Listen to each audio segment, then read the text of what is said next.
আমার মনে হয় কোনো মাইনরিটির স্বার্থে নয়।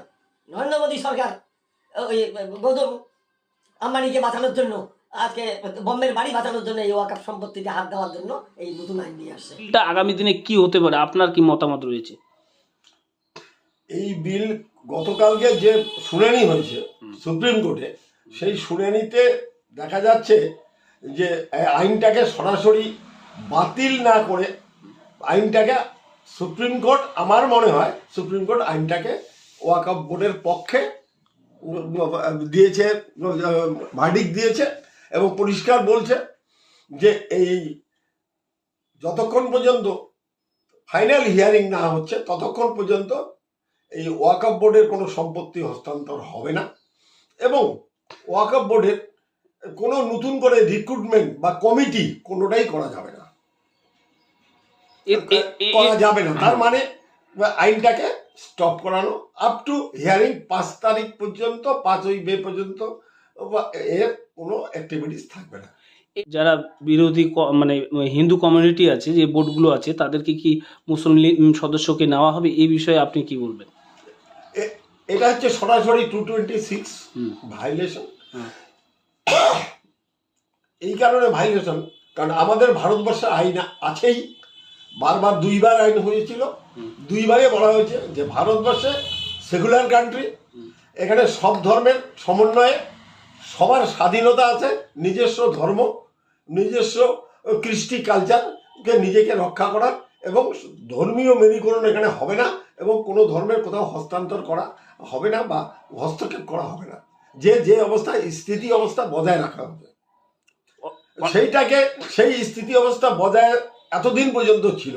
এখন আমার প্রশ্ন যে হঠাৎ করে আজকে হিন্দুত্ববাদী দল, যারা হিন্দু ছাড়া মুসলমানের ভোট পর্যন্ত চায় না, সেই বিজেপি আজকে 12 বছর পরে তার মাথায় আসলো, হাজার হাজার আইন পার্লামেন্টে পাস হয়ে গেল, অথচ ওয়াকফ নিয়ে কোনো কথা বললো না। আজকে কেন 12 বছর পরে ওয়াকফ সম্পত্তিতে হাত দিতে হবে, সেই উদ্দেশ্যে আইন নিয়ে আসা হলো? এটাও আমার প্রশ্ন। আমি আর বাংলায় দেখলাম, আর বাংলার নিউজে বলল যে গৌতম আদানিদের বাঁচানোর জন্য, গৌতম আদানিকে তার বিল্ডিং বাঁচানোর জন্য, তার যে বোম্বের সবচেয়ে বড় বিল্ডিং, যেখানে 3টে হেলিকপ্টার অ্যাট এ টাইমে ল্যান্ড করে, 150-200 গাড়ি একসঙ্গে মানে গ্যারেজ করার জায়গা আছে, সেই বাড়ি ওয়াকফ সম্পত্তির উপরে তা নিয়ে মামলা চলতেছে।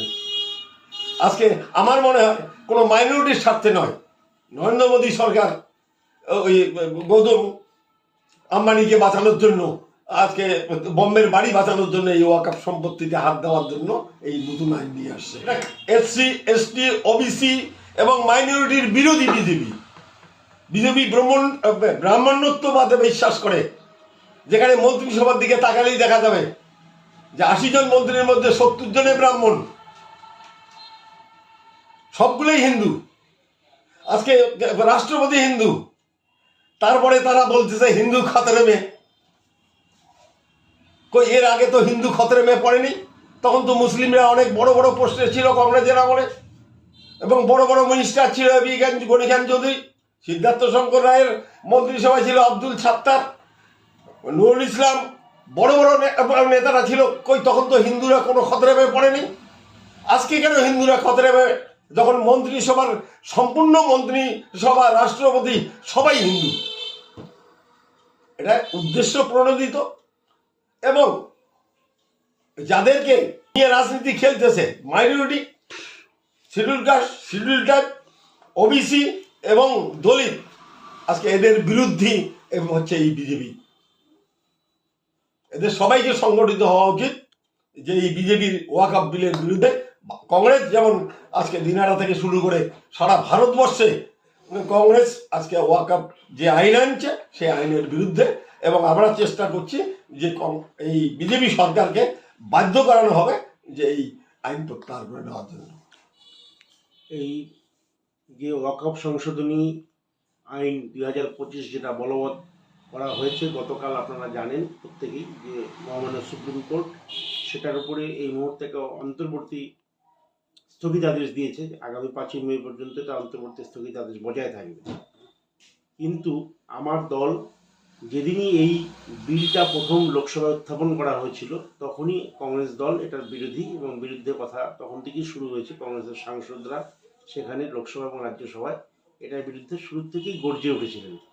কিন্তু বিজেপি শুধুমাত্র তাদের ক্ষমতার নাম্বারের জোরে এবং কিছু লেজুর পার্টি যারা মুসলিমদের কথা বলে যে তারা মুসলিমদের সঙ্গে আছে, ভারতবর্ষের কিছু রাজ্যে, অন্ধ্রপ্রদেশ একটা, বিহারে একটা, দুটো দল, তারা তাদের সমর্থনে জোর করে তারা এই আইনটাকে পাশ করালেন ভারতবর্ষের মুসলিমদের বিরুদ্ধে গিয়ে। কিন্তু আমার দলের প্রথম প্রশ্ন যে আজকে বিজেপি পরপর 3 টার্ম ভারতবর্ষের ক্ষমতায়, তাদের মনে এখন কি এমন জাগলো যে তাদের একজন মুসলিম এমপি পর্যন্ত তাদের দলে নেই, কি লোকসভা কি রাজ্যসভায়, যে তাদেরকে এখন কি প্রয়োজন মনে পড়লো যে মুসলিমদের জন্য এরকম একটা মুসলিম বিরোধী আইন তাদেরকে পাশ করতে হবে। এবং এটা সম্পূর্ণ একটা ধোঁকা দেওয়া হচ্ছে এবং কংগ্রেস শুরু থেকে এটা বিরোধী এবং এটা শেষ পর্যন্ত কংগ্রেস বিরোধিতা করবে। আপনার নাম পরিচয় একটু। আমার নাম মাসুদ হাসান, সভাপতি দিনহাটা 2 নম্বর ব্লক কংগ্রেস করি। আপনার নাম পরিচয় একটু। আমি হরিহর রায় সিংহ, অ্যাডভোকেট। আমি সিতাই কেন্দ্রের গত বাই ইলেকশনের ক্যান্ডিডেট ছিলাম।